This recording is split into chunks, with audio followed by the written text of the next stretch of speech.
My name's Joe. I'm part of the Fale Dojo 2023 June intake.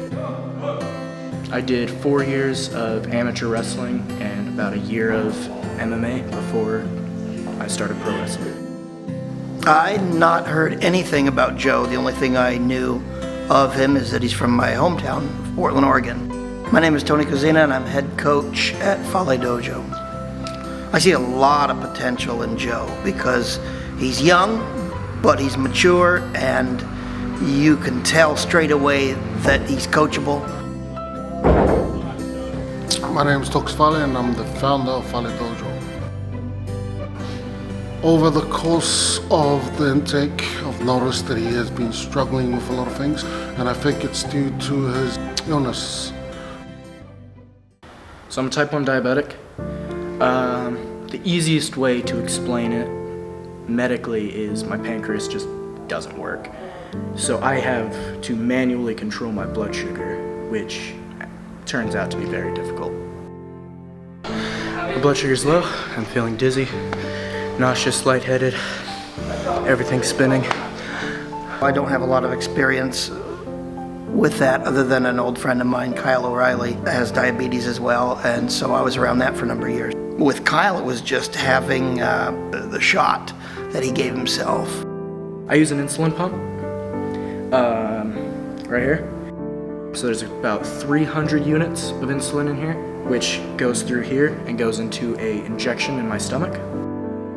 One of my high school wrestling coaches was actually a type 1 diabetic, and he ended up dying because of it. There is still that chance that my blood sugar just crashes and I don't notice in time, and there's not somebody there who can help me in time.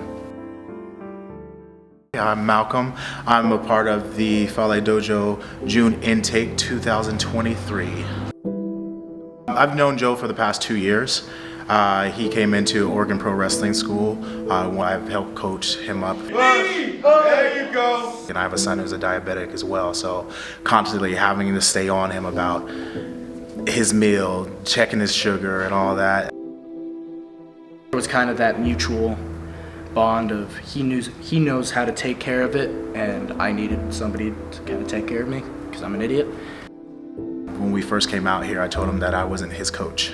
Needless to say, I didn't know I was going to have to be his father when I was out here. Did you eat breakfast this morning? What you eat? Oh, sir. Good. Way to get some sugar in you. Yeah, if it wasn't for him, I wouldn't be able to do this.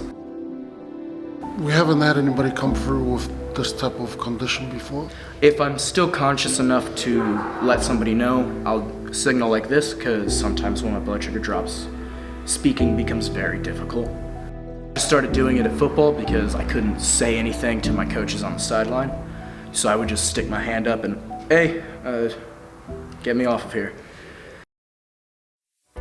Usually when he has one of his episodes and he has to go outside, the boys will just ignore it because they understand what's going on. And the boys are always, welcoming him back and encouraging him to keep going. When he comes back and finishes the training, it tells me that he's resilient and he's not letting what he has get in the way. I explained my condition, and everyone, even though they didn't fully understand, they were accepting of it. They knew that I needed to take a step out, and they also knew that I wasn't doing it just to skip exercise. And that kind of made it easier. I know so many people who are type 1 diabetic who let it just stop them. Come out and do it. If you've got that fire and you've got that passion, you've got to see if you can do it. I just hate to think that somebody doesn't pursue their dream because of a what if. I don't regret this intake. I definitely want to come back in the future, so